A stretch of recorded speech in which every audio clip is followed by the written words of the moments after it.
A nivel de la capacidad. ¿Cómo se llama esto? Están aquí. Son las... Es como la banda. La banda. No escapar, que no se vaya. No nos vamos a ver, que no lo veramos. Se hizo la fundación y en el siglo XVI hubo un incendio terrible que devastó todo el monasterio. Entonces en el siglo XVI se reconstruyó el edificio, pero comenzó ya la metamorfosis.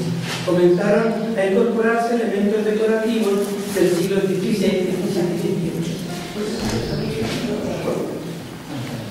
Entonces el edificio poquito a poco se fue comportando, diríamos, como una casa particular, con cambios, novedades, alteraciones, reformas, etc. Se conserva alguna del siglo XVIII en la parte inferior con bóvedas y pesebres donde dejaban sus caballos, que era la manera de caminar, ¿no? De moverse.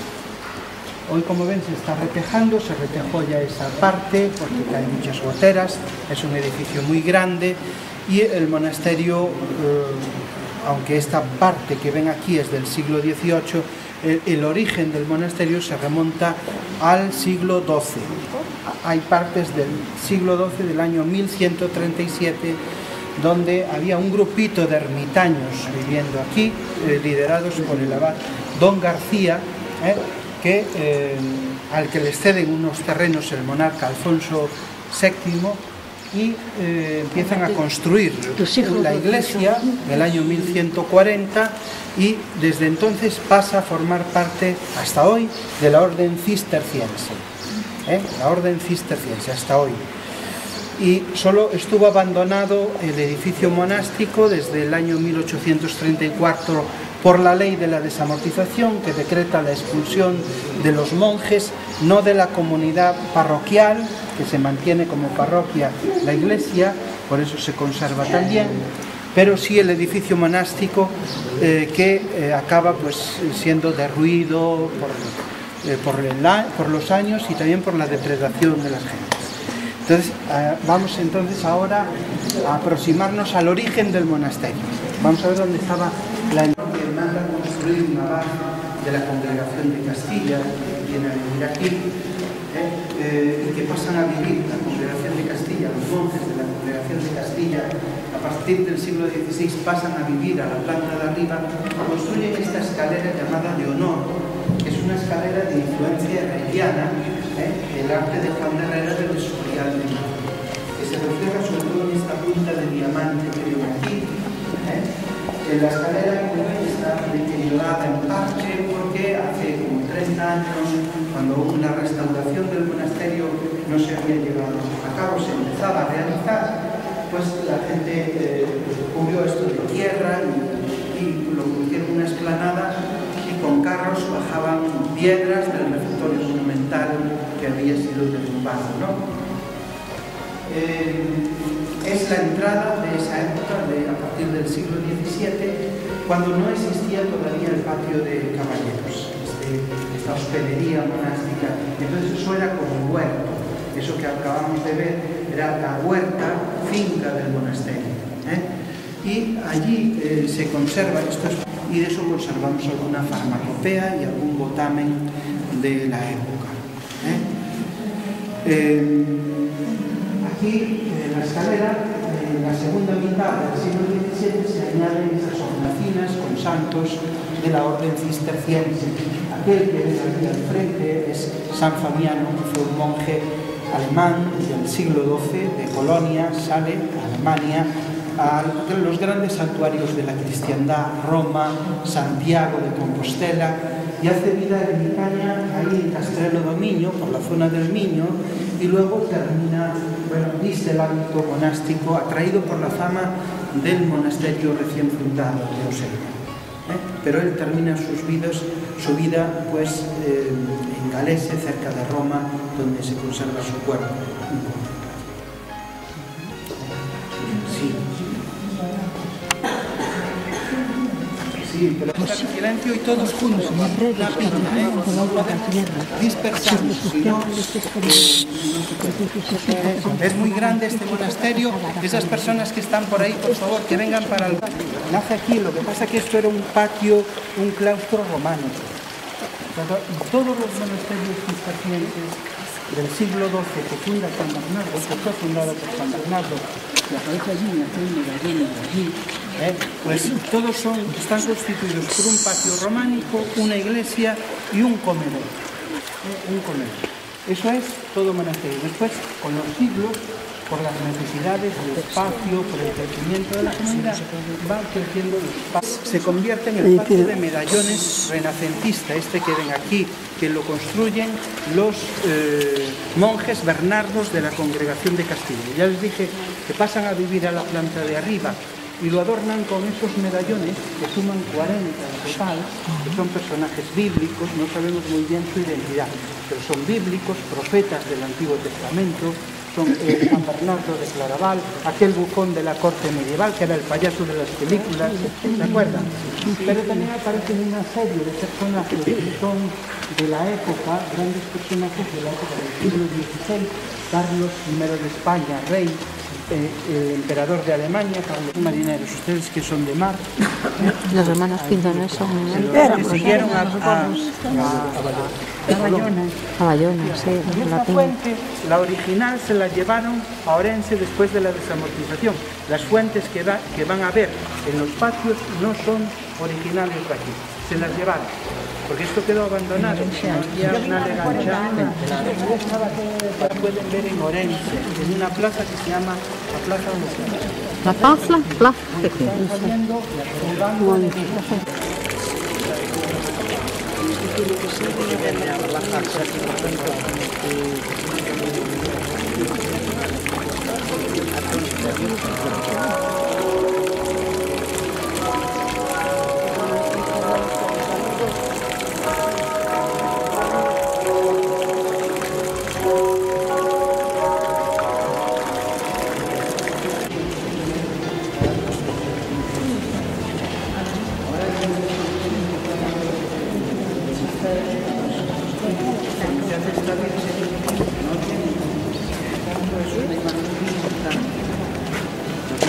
Aquí hay una pintura más maternal, más humana, por eso es una imagen de transición del siglo XIII. Es románica pero de transición. Lo mismo que la iglesia. La iglesia se construye a partir del año 1140. ¿Estas personas son de Summa? Sí. Sí. 1140 se construye, San Bernardo tiene los planos de esta iglesia en sus manos y es una iglesia, la bóveda, lo que es la nave de la iglesia es gótica cisterciense, pero dura 70 años construir esta iglesia. Y en esos 70 años todavía se ve el románico en aquellas ventanas, estos arcos apuntados ya son... Y todo lo que es la sobriedad y simplicidad nos habla de un arte nuevo, el arte que promociona Bernardo de Claraval con su espiritualidad, del despojo, de la simplicidad, de la sobriedad. Esa es la que contrasta mucho con el barroco, con lo que es los retablos barrocos y las pinturas también, que se perdieron en esta ala del pincel. Se perdieron por el abandono, la humedad, el viento y tal, ¿no? Aquí también hubo restauración. Miren, es una iglesia de planta de cruz latina con un deambulatorio de peregrinación con capillas laterales y una capilla filial al fondo dedicada a la Virgen de la Asunción. Y ahí conservamos una bóveda plana que es del siglo XVII, 1660. En esa época, ya antes, llegan aquí los Bernardos, antes que pasan a vivir arriba y construyen arriba pues el refectorio, van a vivir ahí. Y también el coro alto, ahí es donde van a cantar y donde cantamos hoy nuestros salmos, nuestro oficio coral. que originariamente el coro estaba en la base de la iglesia, hasta el presbiterio, que es un presbiterio del siglo XII, diseñado por esta imagen de la Virgen de la Leche, la Virgen de Oseira, obviamente. Y la bóveda que ven aquí de crucero aparecen personajes del monacato benedictino cisterciense, y las 4 pechinas, que también están restauradas de madera, son, en los ángulos, son los fundadores de Cister, Berto, Rico, Esteban Jarri y Bernardo de Claraval, los que fundan el nuevo monasterio. Ahí está la Virgen del Carmen, San Antonio de Padua con el niño. Protege. Ahí no, claro.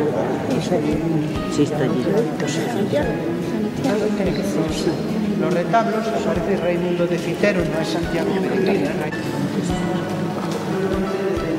De Benito de Nurcia. Benito de Nurcia, que es un personaje fundamental para el monacato en torno a él, que va a perdurar una muchedumbre de reglas que cada monasterio tenía para sí, y de ahí de esa regla, que es un código de vida monástica y tal, pues va a nacer Cluny, y más tarde en el siglo XII el Cister. Y este Santiago es de Ferreiro, ya el título de Gambino, de Gambino, el Gambino Santiago Matamoros, no, en fin, de la Catedral de Santiago. Pero este es más bonito, creemos que es más bonito, de estudiarlo es una preciosidad. Fíjense que figura en los rasgos, en el Evangelio, las manos que cortan el Evangelio, el traje y la cara. Es de Santiago. La expresión de la cara, preciosa. Es Santiago, sí. La aparición de Santiago. Vamos a recorrer la girola. Qué bonito es. Mira que Santiago. Sí que es la misma estructura que la Catedral de Santiago. Tiene una planta de cruz latina y tiene también así esas capillas laterales. Pero todas esas capillas que acaban de ver tienen un altar y un retablo de piedra. Parece de madera, pero mucha gente cree que es madera pintada, y en realidad es piedra policromada. Esta, que es de la capilla auxiliar, está dedicada a la patrona de Oseira y del monasterio y de la orden cisterciense, que es la Virgen de la Asunción, del 15 de agosto. No, ¿saben por qué? ¿Cómo se distingue? Mucha gente cree que también es inmaculada. No, porque por esa nube de ángeles, la nube está indicando que está siendo asunta, llevada al cielo. Y el cielo aparece representado por un icono de la Trinidad, con la paloma, que es el Espíritu Santo, un anciano, que es el Padre, el Hijo, la Trinidad que vamos a celebrar mañana, hoy las primeras vísperas, ¿no?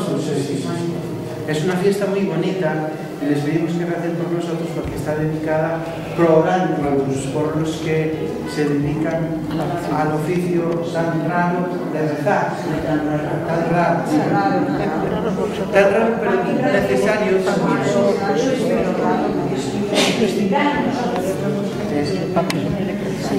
Pues miren, una mujer que rezaba mucho era la hermana de San Benito, Santa Escolástica. Tiene una historia muy bonita con su hermano. Aparece el escudo de la Congregación de Castilla, y esta que va con la cogulla blanca es también la hermana de un gran monje de Bernardo, que así está en paralelo con las figuras de Bernardo y Bernardo. Era un Belina, se llamaba así el nombre del visigodo. Y la parte de arriba el escudo de Oseira. Esto era un valle, un paraje donde había osos. Y se perdieron. Oseira de osos, no de huesos. No. Hoy lo que hay son jabalíes, el río sí está. Sí, ese no lo vi. Está ahí, cuando pasan, la carretera pasan por encima de un puente. Hoy hay pues ciervos, hay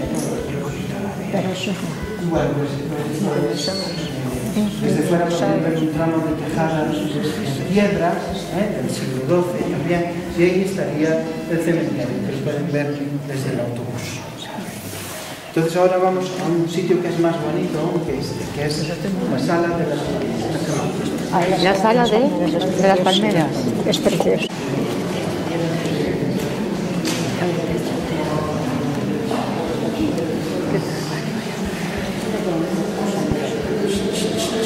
Muy bien, empezamos entonces. Bueno, pues es una sala de las más bonitas del monasterio, de las más bonitas que tenemos aquí, que se conservan hoy para ver, esa es la utilidad fundamental. Esto fue en su origen una sala capitular, era la función que tenía reunirse aquí una vez al día, la comunidad, el abad, para celebrar lo que se llamaba el capítulo, que todavía hoy forma parte de la jornada monástica.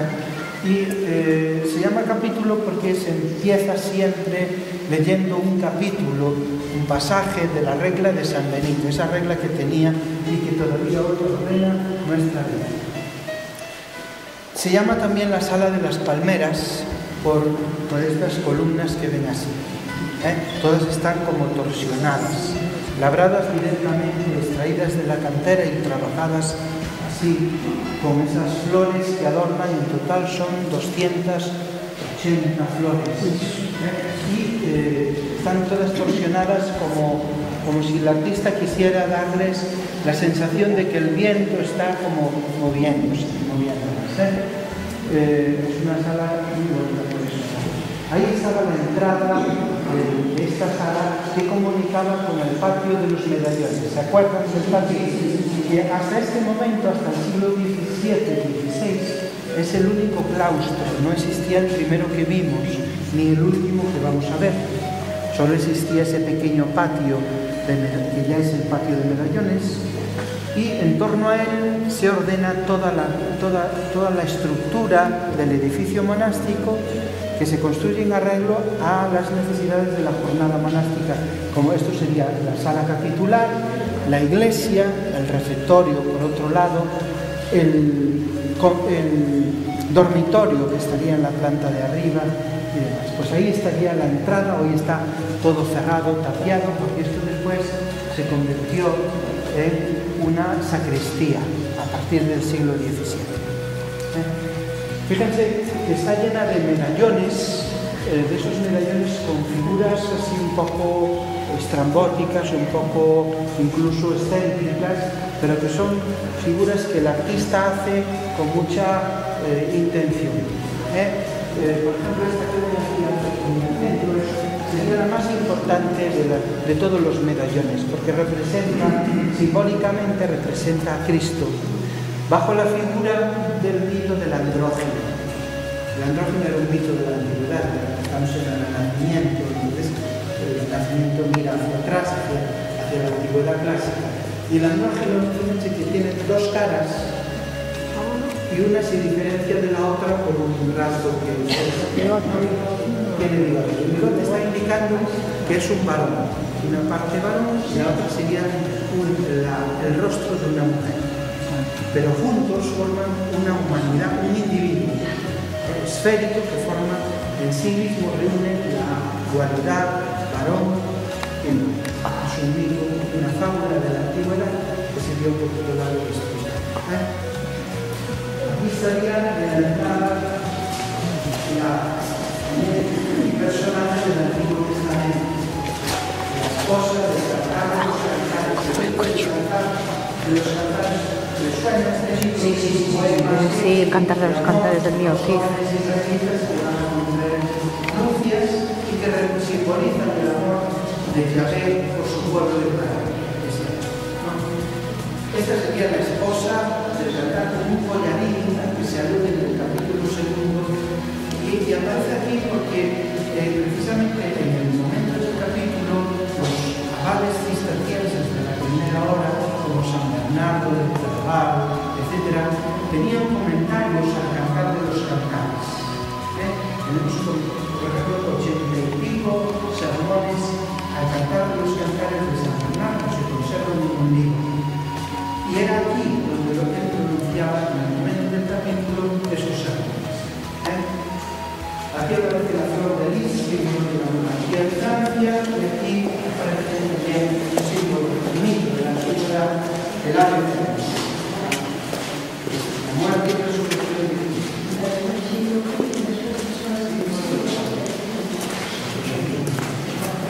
Si tienen preguntas, la sala de las palmeras, pero aquí se conservó también este armario, porque era parte de la iglesia. Aquí no aceptó el abandono de la desamortización. Y esto es madera del siglo XVI, de castaño, se conserva así, era muy resistente y pintada bajo la influencia del arte mozárabe, del arte musulmán en territorio cristiano, un arte iconoclasta, no figurativo, no representa figuras. Era el relicario del monasterio donde se guardaban reliquias de santos que se perdían.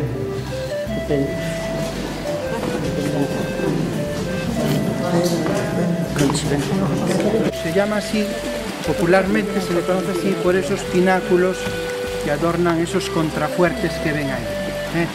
Es un patio barroco, de finales del siglo XVII, aunque no tiene un aire barroco, porque el monasterio tiene un aire muy igual, muy compacto. Están muy atentos a que se conserve una fisonomía muy igual.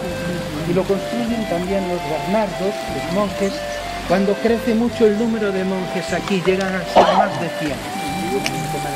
Entonces solo tenían un patio central, un patio nada más, y se les hace muy pequeño. Entonces construyen, fíjense que estos contrafuertes nos indican que ahí terminaba la estructura del monasterio, que esto era finca, y la finca llegaba hasta un muro. Cuando salgan por la carretera pueden ver el muro al otro lado del río, de un pequeño campo que llega hasta ahí arriba. La carretera rompe el muro, se puede ver ahí a 1,2 kilómetros. Hasta ahí llega nuestra finca actualmente, y bueno, es el patio llamado Los Pináculos. Ahí estaría la hospedería moderna. Actualmente viene gente a pasar unos días con nosotros, a veces gente joven, tenemos estos días gente joven, y precisamente de Vigo, una parejita de chavales. Pues ahí vienen a pasar unos días con nosotros, es muy confortable. Ahí es la parte sur, es esta. Por eso se conservan tabicados los arcos, se conservan así, porque ahí se concentró la vida de la comunidad. Ahí tenían un pasillo intermedio que comunicaba con salas abovedadas que conservamos hoy con otra función distinta. Ahí está una torre vigía, una linterna que se llama así, con escalera espiral interior, que es distinta a eso que ven ahí. Eso es un cinturón, se llama cimborrio, le llaman así, ¿no? Cimborrio, porque es como una bóveda que echa luz hacia las escaleras de la iglesia, que suben hasta ahí. Y ese volumen que sobresale es la nueva sala capitular de esta época, cuando la sala de las palmeras ya deja de ser sala capitular y se pasa, es el patio más grande y que da mucha paz, Bueno, aún nos queda por ver el refectorio del siglo XII y así terminamos. Vale. Verdadera odisea, esto fue una cosa maravillosa porque fue liderada por un abad, por un monje de la casa que entró de niño, fíjense qué año, en el año 36, con 12 añitos entró aquí, él y otro que todavía vive, que fue abad. El otro fue abad durante 24 años, el padre Plácido. Y entró con él, con padre Juan María Vázquez, que era un verdadero genio de la construcción, de la arquitectura, porque él sin estudios fue el que llevó adelante con un grupo de obreros de la zona que le querían mucho y le siguen queriendo. Juanito, que vive aquí cerca de nosotros todavía, pues con un compañerismo y una gana de trabajar y de hacer las cosas bien, llevaron a cabo toda la restauración del monasterio, a partir de esos escombros que ustedes han visto en esas fotografías, siguiendo un plan director, pues fueron los que llevaron a cabo él y los obreros, que sabían trabajar la piedra, como la madera, todo lo que le pusieran, y así fue llevada a cabo la restauración, con unas subvenciones mínimas, que era lo que había entonces, Bellas Artes, después vino Patrimonio con la democracia, la Junta, y ayudaron también, pero con unas subvenciones pues muy... Lo que pasa es que cada familia aprovechaba todo, hasta una punta, lo que fuera, no tiraba nada, era de los que no tiraban. Todo valía. Todo valía. Bueno, pues esto es, originariamente estaría el refectorio del monasterio. Hoy es muy frío, pero aquí tenían una calefacción, tenían una especie de caldera o de horno donde metían leña y calentaban la sala con cobre, ¿no? Por el tamaño ya pueden imaginar una comunidad de 30 monjes, 40 en su origen.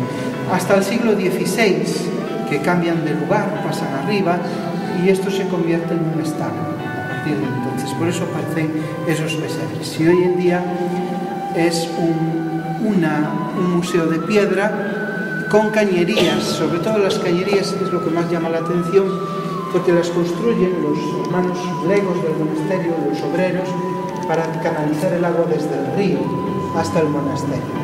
Y cada piedra está horadada con un agujerito, fíjense, trabajada pieza por pieza, llama mucho la atención. Y esas dovelas y claves que ven por ahí, todas fueron recogidas de excavaciones y porque estaban por ahí desperdigadas por todo el monasterio. Es una bóveda de cañón románica con arcos fajones. Esto es el primer comedor de la comunidad. Hoy se conservan algunas cubiertas de sepulcro y estos púlpitos de madera traídos de la iglesia. Pero estos son recientes, no tienen historia. Comparado con esto, eso no tiene historia. Tendrán 100 años como mucho. Y fueron traídos de la iglesia. Bueno, pues aquí terminamos. Pues muy bien. Nos vamos ahora hacia la portería por si quieren comprar una postal o chocolate. Vendemos chocolate.